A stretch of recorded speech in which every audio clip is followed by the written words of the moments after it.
Hello, welcome to Bookworms. It's the show where we read a book and then talk about that book. I'm your host, Alex. And I'm Joe. How you doing, Joe? I am fantastic. How are you, Alex? Um, I'm not. I'm mad at you, actually. I don't understand why, because I gave you a piece of gold and you shit on it. Yeah, I can't begin to tell you how excited I was to read this book. One of my favorite comedians, legend in the acting community, a British treasure, and I read this book. I've read other books by this author too, and they've been pretty good. But I read this book, and I was shaken in the ability for the people in the great country of England to be able to produce good literature. And I think you just did not read it, and you actually read something else and confused the two books. I might have, but yeah, this was a rough one for me to get through. We'll get into it as the show goes along, but why don't you tell us a little bit about this book, starting with its title? The title is The Liar. The author is Stephen Fry. And if you don't know who Stephen Fry is, as Alex said, he's a famous comedian and actor and novelist, and along with many, many other things, and just all around general verbal badass. What are some of his movies and TV shows has he been, Alex? I always blank on them when I talk about him. Yeah, so he came up in the 80s and 90s. He did the show Blackadder with Rowan Atkinson, the guy who played Mr. Bean. He was also he acted with Hugh Laurie a lot. He A had that bit of Fry and Laurie. A bit of Fry and That Laurie, was that a fun hilarious sketch show. He was in the British version of Whose Line Is It Anyway? And he had a bigger audience. He was in like V for Vendetta and Bones, and he had a couple big stuff like that. He was the one with Iron Man, not the actor, not the movie Iron Man, but where they were playing Sherlock Holmes, and he was the brother. Oh yeah, the Sherlock Holmes. Yeah, yeah, the Guy Ritchie. Game of Thrones. Sherlock Holmes that you're talking about. Yeah, he was in that. I didn't see I never saw the second one. Yeah, in that he was series. in the second one, and he is just butt-ass naked walking around. Yeah, well, given the content of this book, I'm not surprised that occurred. But yeah, he's also well known as being a very highly intelligent individual. He had this passion for words and how words come to be, and it gives him this very whimsical nature because he can do a lot of wordplay. Yeah, his biggest easily. Hero is Oscar Wilde, who he portrayed in a movie once. Mm-hmm. So The Liar. Yes, Alex did not like it, but it was my pick, and I loved it, and I thought Alex would like it, but I'm pretty sure Alex has read too many middle grade school book type books now that he just can't appreciate high literature anymore. I think he's I don't want to say he's dumbed himself down, but he's kind of dumbed himself down. Is a classic. All right. Yeah, this one just it did not vibe with me. I can't explain it. I started reading it, and I immediately hated the protagonist. And which you're kind of supposed to hate the protagonist. He's kind of a narcissistic twat. Yeah, and he never changes from that. In a story, a character is supposed to grow and learn, and you'd think but he did grow and learn. He became a better liar. Yeah, he became a better liar. He became more narcissistic. He kind of became a sociopath. When we meet him when he's 15, he's a liar, and then you meet him at the end of the story where he's in his late 20s and he's still a liar. There's nothing there. It's very frustrating to read this book. And this book is kind of hard to explain. It's almost part memoir. If you've read Stephen Fry's first memoir, Moab is My Washpot, you'll realize the first half of this book is a mixture of memoir and kind of weird fantasy. Yeah, it's memoir and all the material that he did early in his career kind of pushed and combined into one story. Yeah, but then at the same time, it's also a spy thriller, whodunit kind of thing. Except it's not really. Yeah, not really, but it kind of goes in that direction, and it's also just intellectually fun kind of word game where you're just orgasming over Stephen Fry's use of language. Yeah, orgasming is the right word. There's a lot of orgasms in this book. Yes, and for those of you who don't know who Stephen Fry is, he is a very gay man, and this book has a lot of very gay sex. Yes, he is a prominent figure in the LGBT community. And he's been one of their spokespeople for a long time, and said this book is definitely. If you read his memoir, a lot of the stuff that he claims happens in this book didn't happen in real life, but this is kind of like his life had been the way he would want it to be. Kind of like how when you think back of your high school days, how you would wish you were the cool kid that always has something cool to say. That's this protagonist here, and how Stephen Fry wish he could have been. So that makes me nervous about Stephen Fry as a person, because I read this and the main character Adrian struck me as one of those compulsive liars that you meet in high school who's constantly bragging about things that they never did, and everybody hates that guy. And Stephen Fry created a version of that guy that just everybody wants to sleep with. I think that if you read his memoir, you'll find out that the reason why he always wanted to be that cool kid, but knew he was just different. He also had a stealing problem where he just liked to steal from all his classmates, even though you just take random shit from their bags and then store it in his room. So this is kind of a, how do you say it? Kind of a metaphor to that, I guess. Where instead of stealing stuff, he's just telling these fantastical stories and kind of just being that kid that can come up with anything and not be that loser kid that's sneaking around when everyone else is out playing sports and whatnot. Okay, fair enough. So let's get into the story. So we start off with the back of the book. Yeah. Oh, you want me to read the back? Of course I do. Okay. We always read the back. Oh. Well, you want to read it? Because you always make fun of when I read it. Yeah, but that's where I get my material. Okay, I'll read it. Adrian Healy loves to lie. He does it all the time, every minute, every moment. And worse, he does it wonderfully, imaginatively, brilliantly. He lies to buck the system, to express his contempt for convention, but mostly because he just plain likes to. It's fun. It's high camp. He invents a lost pornographic novel by Charles Dickens, and for himself a career as a Piccadilly rent boy hireable by the hour. But Adrian lies eventually bring real-world danger as he finds himself caught up in the machinations of a shadowy network that puts his own life at risk. A dazzling, outrageous first novel that has delighted liars everywhere.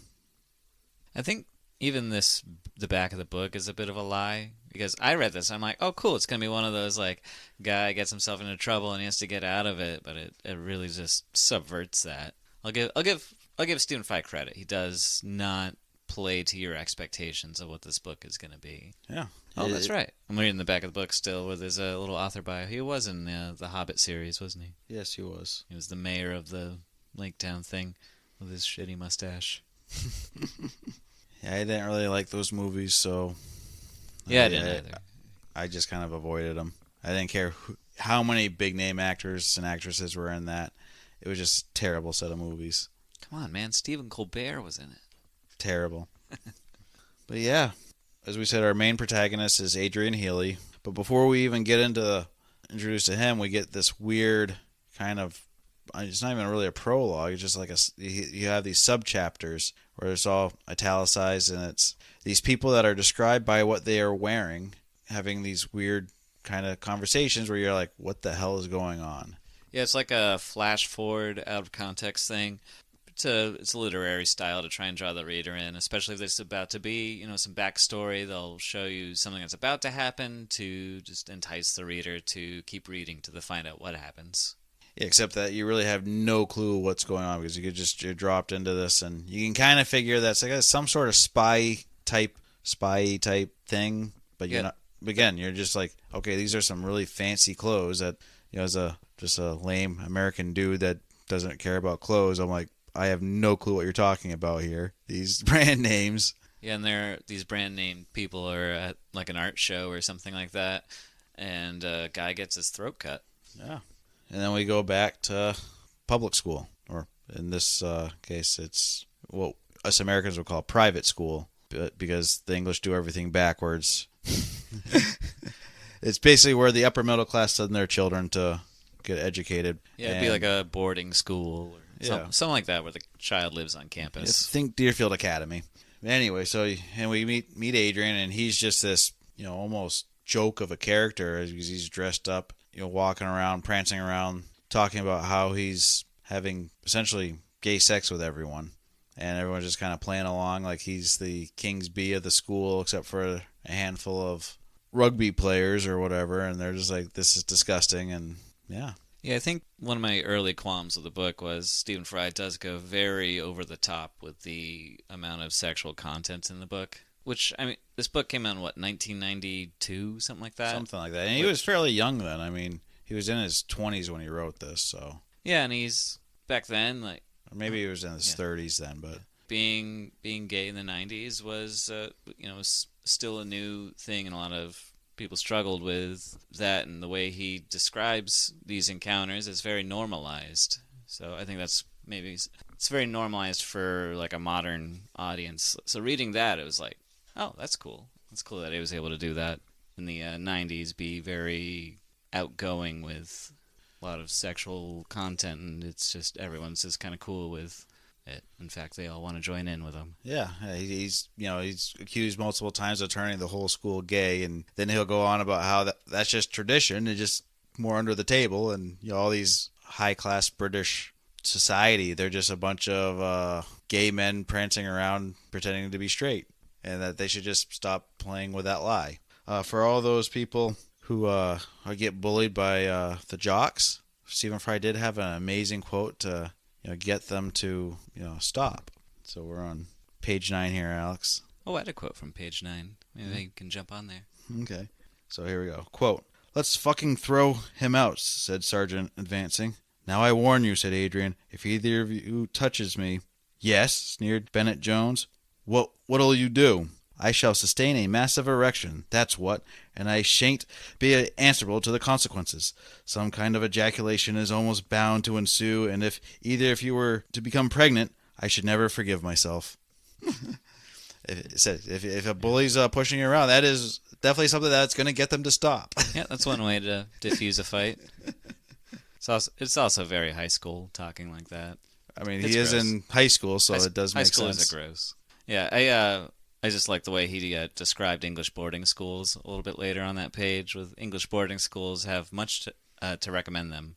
If boys are going to be adolescent and science has failed to come up with a way of stopping them, then much better to herd them together and let them get on with it in private. 600 suits of skin oozing with pustules, 600 scalps weeping oil, 1,200 armpits shooting out hair, 1,200 inner thighs exploding with fungus, and 600 minds filling themselves with suicidal drivel. The world is best protected from this.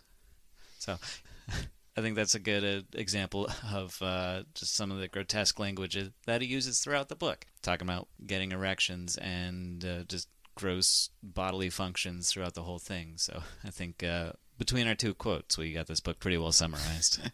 Yeah, and that's within the first 10 pages, so there you go.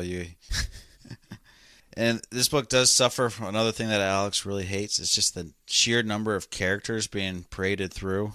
So we're not going to get into a lot of them because most of them are... Basically, Adrian is a narcissist and a sociopath. He believes that he is the only human that exists, and everyone else are just make-believe almost.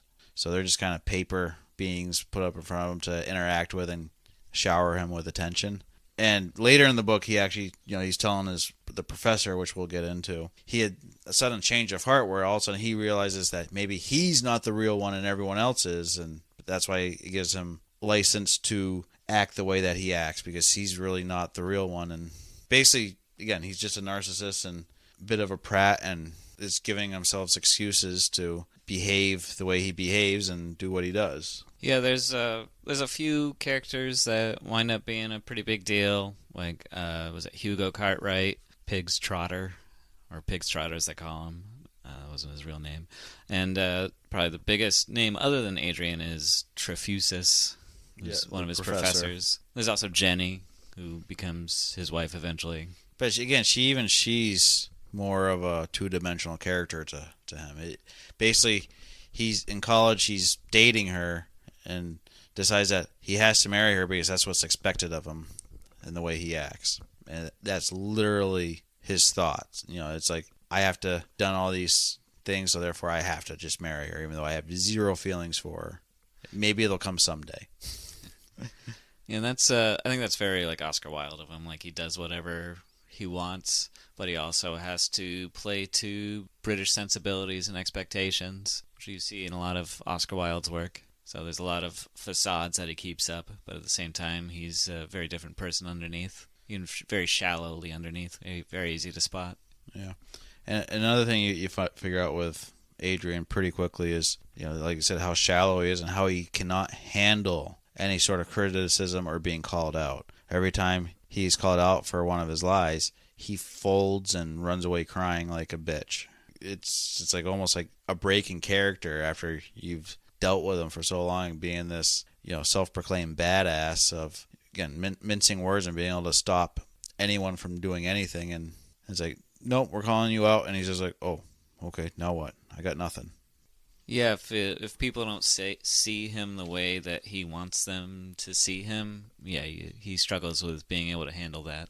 Let's talk about Hugo for a bit, because Hugo becomes this obsession for Adrian pretty early on, where he's just madly in love with this boy who's a few years younger than him. And he kind of ruins everything about Hugo and his view of the kid, which we don't learn about till later. We're just kind of hinted at, but he's just obsessed with this kid to the point where it's, he's put him on such a high pedestal that it's just doomed from the start. Yeah, it goes from being that obsession, that unrequited love, and it turns into more of like a disdain and animosity towards the end. It's like the only real sign of Adrian's growth is him changing his viewpoints on Hugo, which probably, when Trotter kills himself, like he throws Hugo under the bus for that. Yeah, because like that's the start. So there's of this kid named they call him Pigs, and Pigs confesses to Adrian that he's madly in love with him, but he understands that Adrian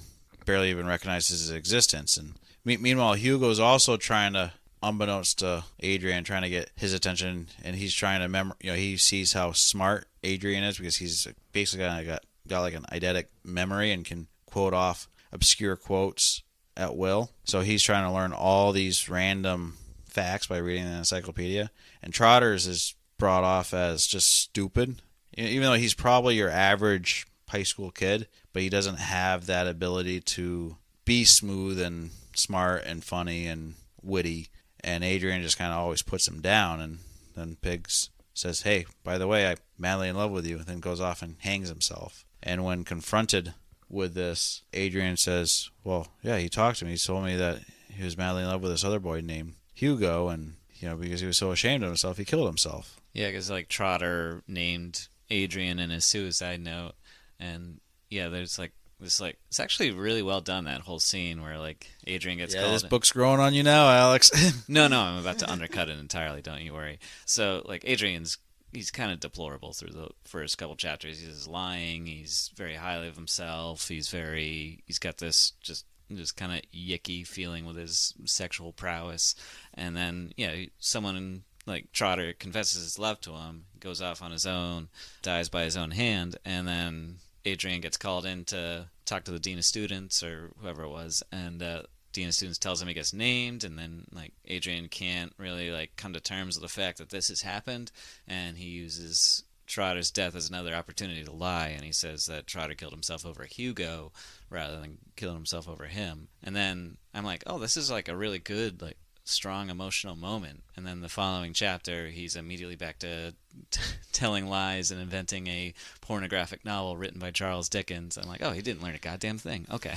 Yeah, so this book does bounce between his high school career and his college career, where he went to Cambridge, which is also where Stephen Fry went. But so we're kind of jumping around here. We're following his high school at the moment, but we do see that, because we're jumping back and forth, that, as you said, it's like, oh, he's going to grow from this, but we should have known from a previous chapter that no, he doesn't grow, because we've already known that he is just still finding ways to cheat. Where we meet Professor, what's his name, Trefusis, and he's reading an essay that he supposedly wrote, but then the professor basically says, yeah, I know that obscure paper, I read it 5 years ago, good try, but if you're just going to cheat all the time, I admire a good cheater.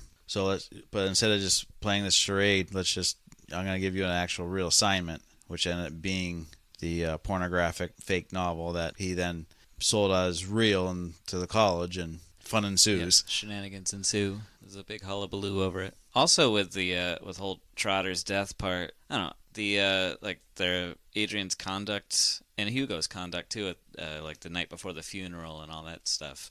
It's like was really concerning too when I read that part, because like they're sharing a room together and Adrian's pretending to be asleep, and Hugo comes in, sees him asleep naked in bed, and goes in and thinking he's asleep, kind of has his way with him. Yeah, basically Adrian is trying to play off of Hugo's innocence, and he's weaved a long con story about how he has these nightmares about this past lover, and how he has has these nightmares, and basically even though he's really awake, and convinces Hugo to essentially give him a BJ, and Hugo thinks he's just helping a friend out who's having a nightmare, but again, he's just a 14-year-old kid. Adrian's, I think, 17 at the time. Yeah, by the ages are kind of iffy, because it does jump around. I think they're all usually around 18-ish. I know some of them that was high school level, and this is said Hugo's like a freshman, and Adrian's junior or senior, or what Americans would call junior or senior.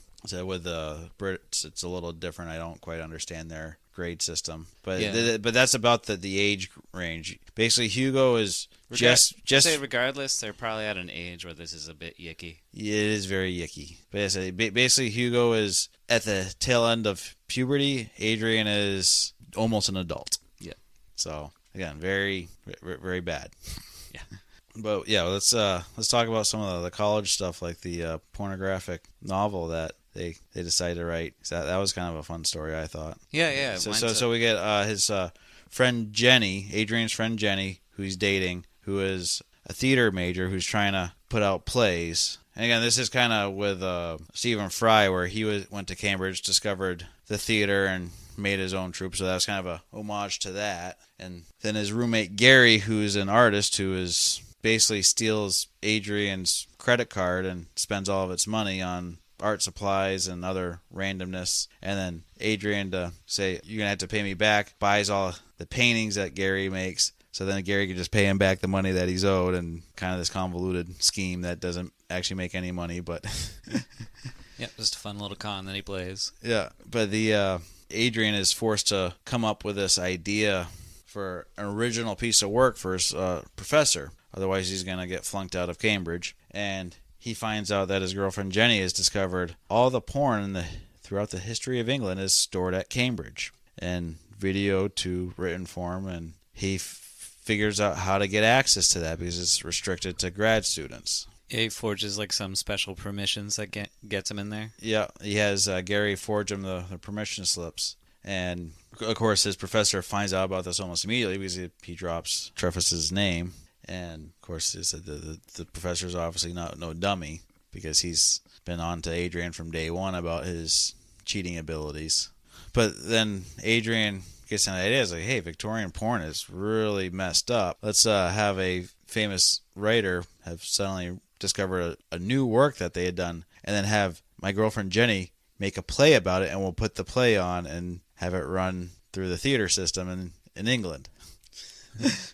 And then he'll play, and basically it was his sexual assault of Hugo, who also ends up going to Cambridge, and plays the young boy that gets assaulted in the play by Adrian. Yeah, it's a lot of fun how they do all that. You seem very uncomfortable, Alex. Yeah.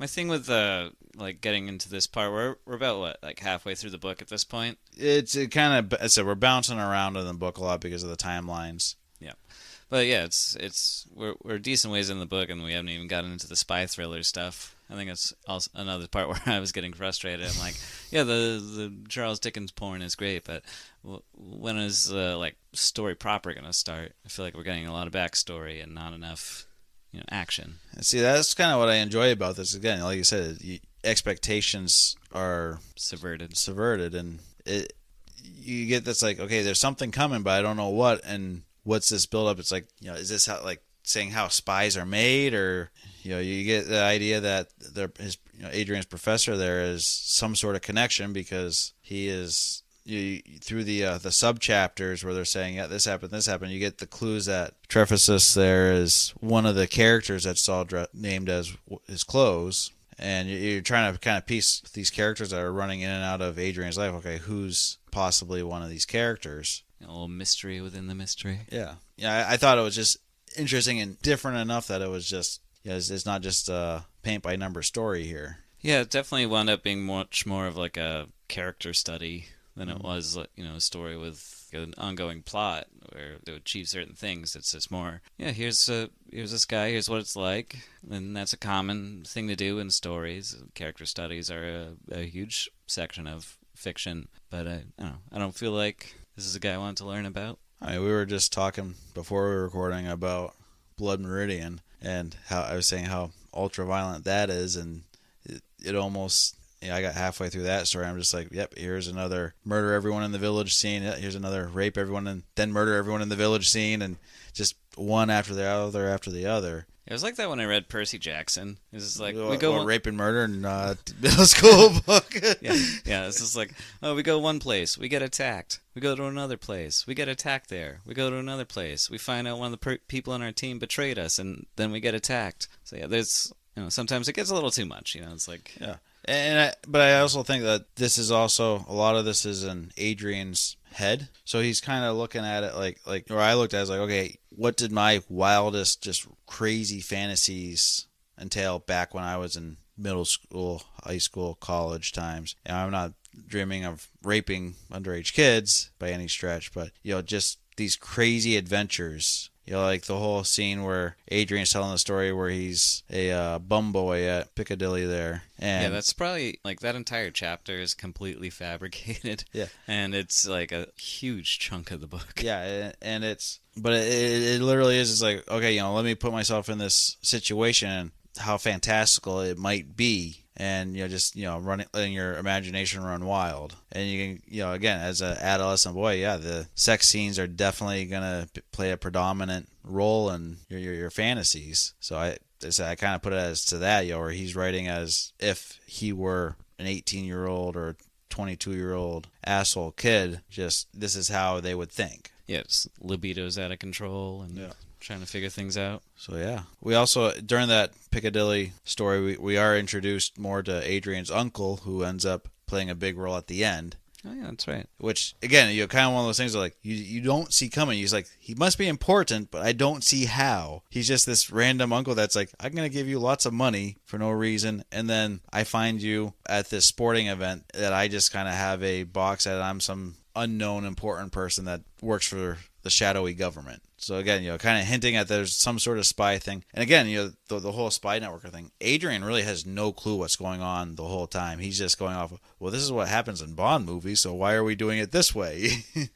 Yeah, we find out like Trofusis is part of some secret organization, and his tenure as a professor is just a front that he maintains in order to complete his secret missions and still have some sort of double life that he can live. Yeah, I guess the professor gets supposedly caught in a public bathroom with a young man who runs off, and he's arrested by the police for indecent exposure. But then we find out, no, it's actually a meeting of a couple of spies trying to trade spycraft stuff and secrets. Yeah, secrets and the dossiers. Which again we find out is totally, this whole thing ends up being a game. We'll get to that in a minute, but it's just like Adrian finds himself on the other end of one of those lies that he loves so much. So right before we get to the ending there, though, we do get some more backstory about basically Adrian when he first meets Trephissus. It's we find out that Trephissus is somehow related to Hugo, and because Adrian and Hugo are their schools that they're both teaching at before they go into Cambridge have a cricket match. And then we get this huge long story about how basically they say Adrian cheated,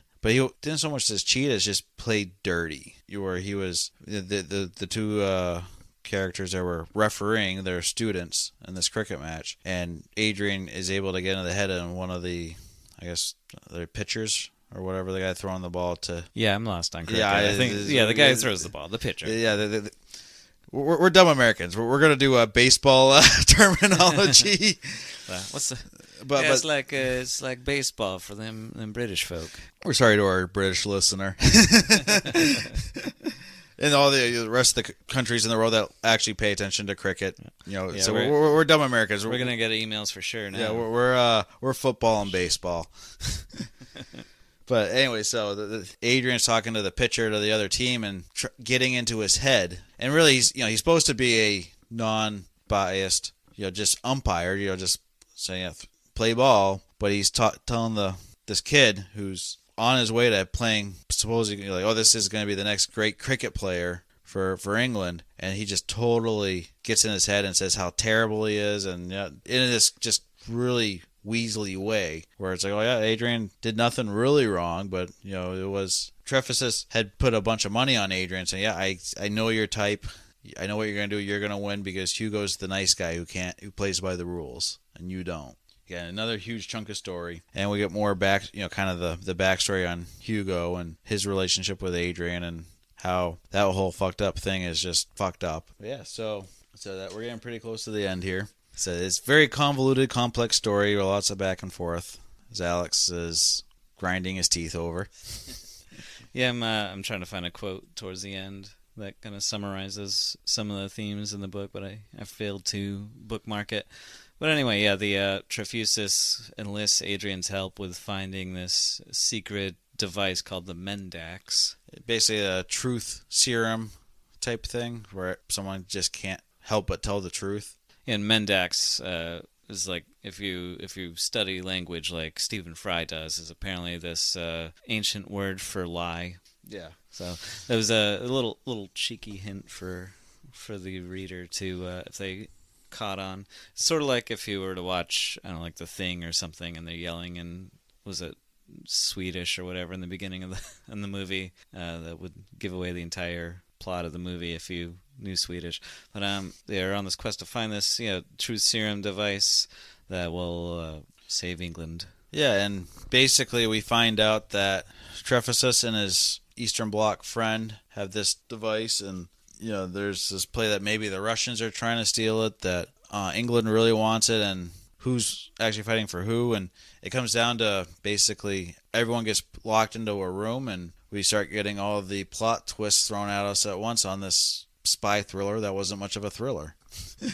And the first big one was that Adrian was a double agent, but everyone knew he was a double agent because he's acting like he is Trefesus' assistant, but he's really working for his uncle, who works for MI5 or 6, we're not really sure, but one of the shadier CIA type government guys for the British. And then Trefesus basically says how, gives this long monologue on how he has all the parts, but he doesn't have all the parts, and watching the brightest British minds at aristocracy, how people see the way they talk to each other as above board of this really snotty English, I'm insulting you, but with a panache, break down to very crass, lowbrow, just insults. And you can see Trefesus is just giddy with excitement that he's able to bring this rich government official down to his knees, essentially, and humiliate him. You have something, Alex? Oh, I was just saying, yeah, it is kind of interesting how he builds up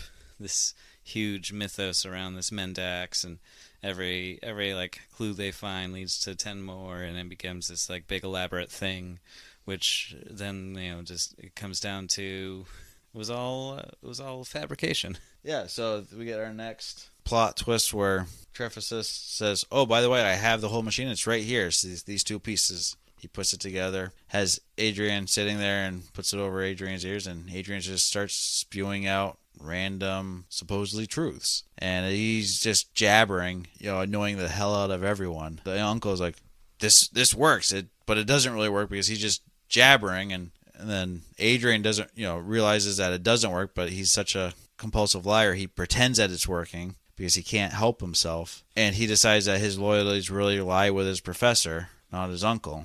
And his uncle's bodyguard has a gun, and Adrian's like, I'm going to save my professor, tackles the bodyguard, supposedly gets shot, but it's actually the bodyguard was also a double agent. Yeah, I actually bookmarked him getting shot because I had the worst description of getting shot ever on it. Adrian felt the hot blood surge against his stomach like a discharge of semen and wondered whether it was his or Lister's. So yeah. Which I made a note saying, "Bleh." Yeah, so. But then we find out afterwards that final plot twist, that was all fake. The gun was filled with blanks. There's actually no real danger. It's Trefusis and the uncle playing a game. They basically every few years have this elaborate spy game to keep each other sharp. Yeah, they're just they're a couple bored Englishmen, so they decided to just play a prank on Adrian and create this whole elaborate spy story and pull him in like a sucker and get him to fall for it. Yeah, and Adrian is listening in on the outside of the building, like just shocked, and then Trefusis asks David, the uncle, "Hey, this Piccadilly story, was any of that true or what?" And David, the uncle, says, "No, that was all bullshit." And Donald Trefusis is like, "Yeah, that makes sense. I didn't believe it. It was too fantastical." And Adrian falls off because, again, can't handle when he gets called out, and he's running away crying, but gives away that so everyone knows that he was listening in. And the book ends with him becoming a professor at Cambridge, and having a student do the exact same thing that he did to his professor, and Adrian getting all excited and letting the old professor say, "Hey, we got another one." Yeah, he's kind of like the being a victim of that prank has initiated him into that circle, and now he's just joined that circle of liars. Yeah. So that's the book in a nutshell. Yep. Nice 40-minute nutshell. The Liar. So, Alex, what are your thoughts?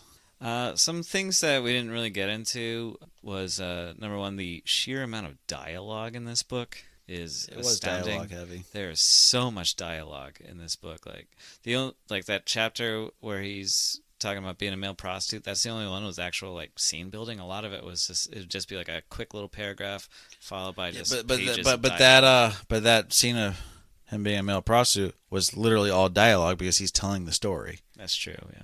It was just a one giant monologue. I don't know, just between that, a lot of the gross stuff we talked about earlier, there's just a lot of really disgusting language. It made it really hard for me to get into. So I was going to say... You are a sensitive soul. Yes. I was going to say that this is I was going to say it's one of the worst books I've ever read. I'm not going to go that far anymore now that we've sat and talked about it. It is definitely still I'll go ahead and say this is the worst book that we have read for this season of the podcast, though. Even Butcher Than the Wren? It's worse than Butcher. Stuffed? Worse than Stuffed. You're pathetic. Yeah, no. Like, I don't know. Butcher at least had a story. This had a story. You just had to dig a little bit to it. I don't know. You had to understand it, Alex. Stop being a dumb librarian and no literature, damn it. I can see Stephen Fry like sitting at his typewriter because he doesn't use a computer because he's a smart British dude going like, look how smart I am. And then I don't know. It just came off as drivel. I don't know. I know this is his first book ever. Well, what are some of the other books you read of his that you do like? I like that. You got me that myth book of his. Yeah, I think Mythos. The Mythos. I think that's the only one I remember off the top of my head that I've read by him, that one's pretty good. I like that. I mean, that's mostly just straight retellings of the Greek myths. Which is lots of gay sex and rape. So it's gay sex, violence. Yeah, it's basically this book just in Greek myth form. Yeah. By that point, I think he'd honed his craft a little bit better than he did in this one. Yeah, I still love this book. Yeah, I know it's just wrong in all the right ways, I thought. I do love Fry's use of language. You're reading this book and I'm a major Fry fan. I always joke when, the whole joke of who are your 5 famous people that you have permission to cheat no matter what, and I always put Stephen Fry. Pass. Yeah, Hall Pass. I always put Stephen Fry as my 5th one. It's usually 4 redheads and the Stephen Fry, just because he's kind of like my Morgan Freeman, where that voice catches my attention, and his use of language is always good. So reading this book, I'm reading it in his voice in my head there, which just adds to that buttery British greatness. And I do enjoy how this book subverts our expectations of what this book is going to be. I had read his first memoir before I read this book, so that helped a lot too, I think, with my understanding, okay, what's loosely connected to his life, what's just pure fiction, and making those connections. So I think maybe if you had read that, Alex, you would have been like, okay, I seeing these weird connections here, and just enjoying those kind of Easter eggs. Yeah, Yeah, I'm sure he's I don't know.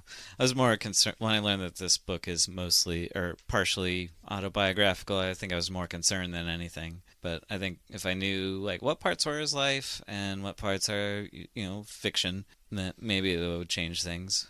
Definitely make it more interesting because yeah, you get those Easter eggs. You see where he's coming from.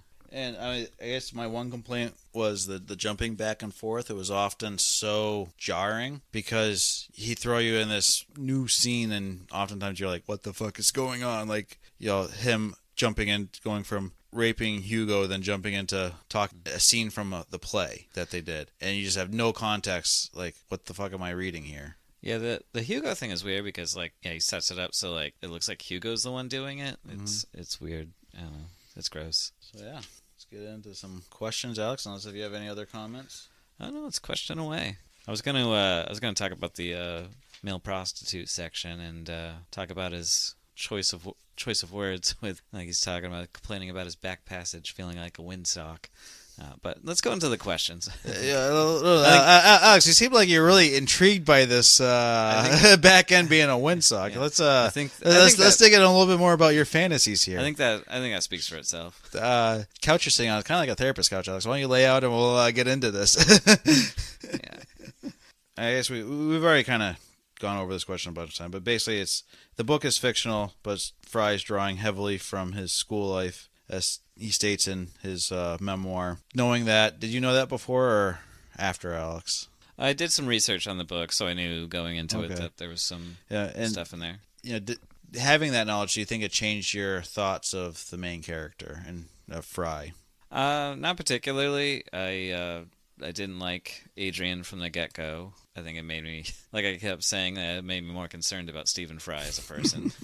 But yeah, I mean, a lot of writers put things that happen to them in real life into their work. So this book's, I don't think is any different from that.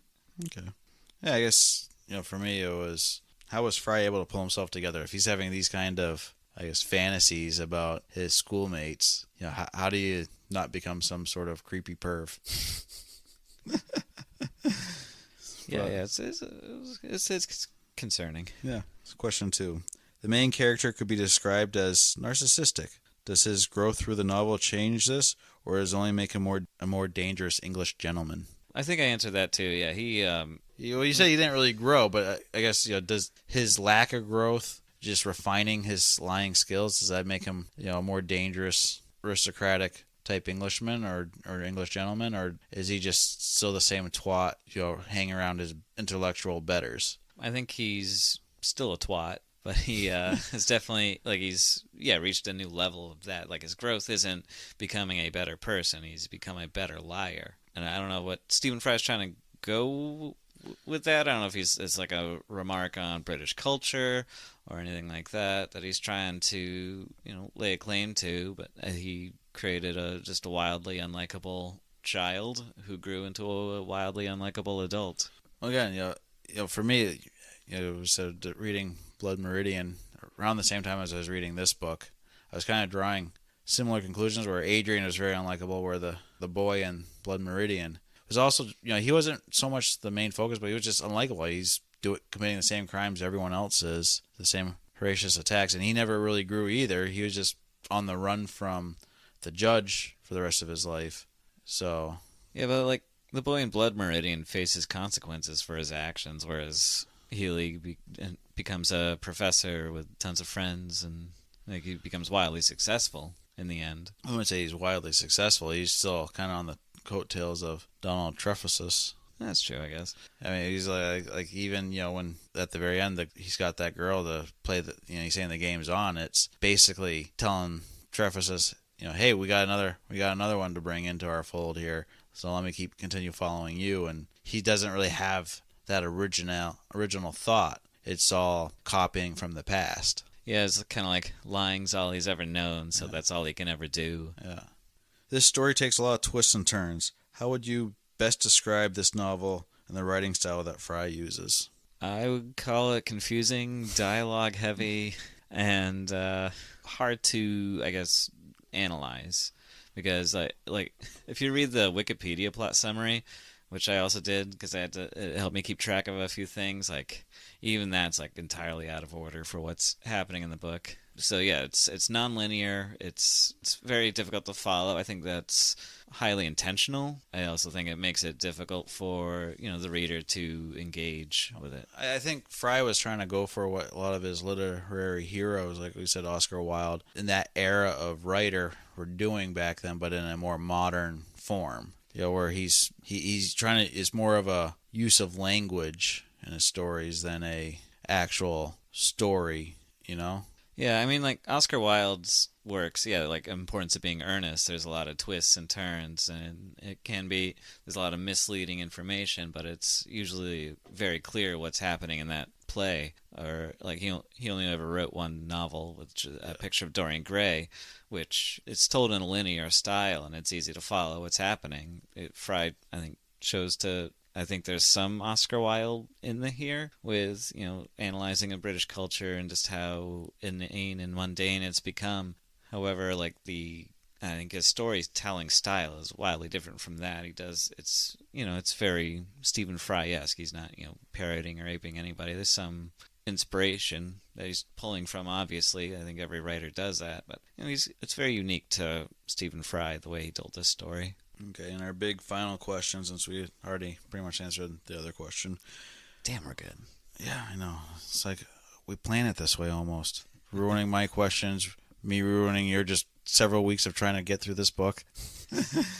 So, big question. What are your thoughts on Stephen Fry and his various works and other pursuits in his professional career? I've always enjoyed, especially his comedic acting. If you ever watch him in Blackadder, I'd say probably one of his best moments is in the final season of Blackadder, the final episode, which is one of those episodes of a TV show that's considered one of the best episodes of a TV show ever. There's a scene where he's playing a military general during World War I, and he's giving his second in command the order to send the troops over the trenches to attack the Germans, and then he's like this total doofus general the whole time, and then he tells his second in command that he's ordering the second in command to also go over the trench, and the guy is like begging for his life in this like really emotional, like desperate move that he's doing. Like all the humor in the scene is gone, and he's still maintaining that British doofus who's so disconnected from reality, and it's like really well done. That's what Stephen Fry is like capable of, is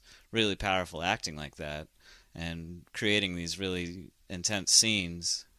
That's something I enjoyed watching on like a visceral level. So I got huge respect for the guy. He's also really funny, and Whose Line Is It Anyways? Like the like you think 90s humor wouldn't be very funny anymore, but he still holds up. So I think his work as a comedic actor is his definite strength, and obviously he's always been a well-spoken person. I appreciate his analysis on culture and what it means. Like he had those travel documentaries where he's trying to figure out what it means to be American, and he hits all 50 states.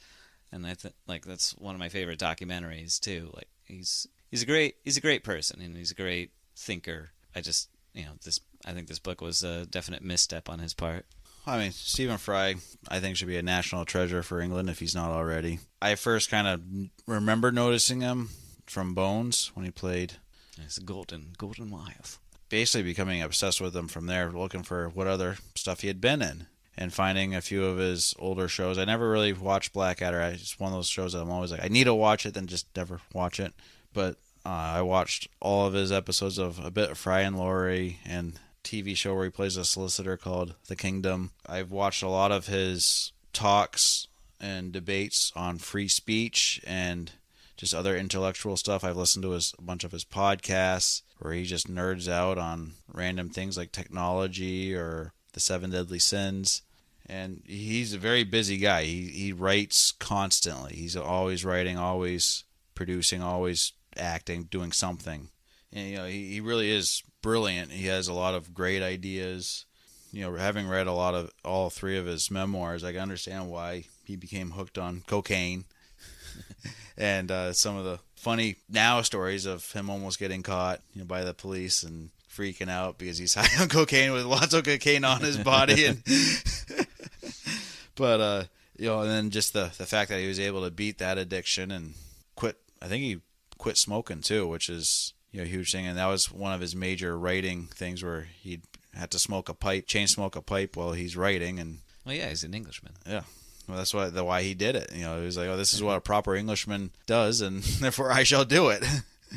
And it's just his use of language is probably second to none for most people alive today. At least at his level of fame, where he's almost Oscar Wilde witty, where he can just on the fly come back with whatever he needs to on the spot. But he's also one of the most kind and caring people you hear about in the Hollywood type scene. Kind of makes me feel like a schlub seeing how much he can do in a day. It's like how much he's able to produce artistically.